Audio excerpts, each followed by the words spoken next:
Tie रहिला भारत और श्रीलंका प्रथम दिनिकिया मैच। भारत और श्रीलंका मध्य शुक्रवार अनुष्ठित प्रथम दिनिकिया क्रिकेट मैच टाए शेष होईछि। प्रथम बैटिंग करथिया श्रीलंका 50 ओवर 8 विकेट हराई 230 रन करथिला बेले भारत 47 ओवर 5 ओवर 230 रन करी ऑल आउट हो जाइतिला। फल 3 मैच विशिष्ट सीरीज रे कौनसी दल अग्रणी नेबारे सक्षम होई नांती। भारत पक्षर रोहित शर्मा 58 रन करथिया बेले विराट कोहली 24 रन करथिले। सेहीपरि केएल राहुल 31 रन और अक्षर पटेल 33 रन करथिला बेले शिवम दुबे 25 रन करथिले।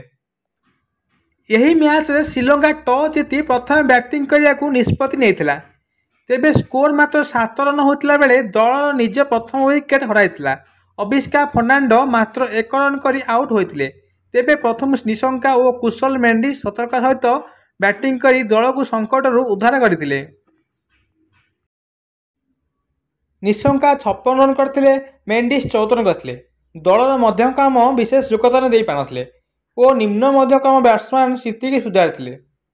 दुनित वाल्टलांगे 67 रन करथिला बेले हसरंगा 24 रन और जनित लियानेंगे 20 रन करथिले।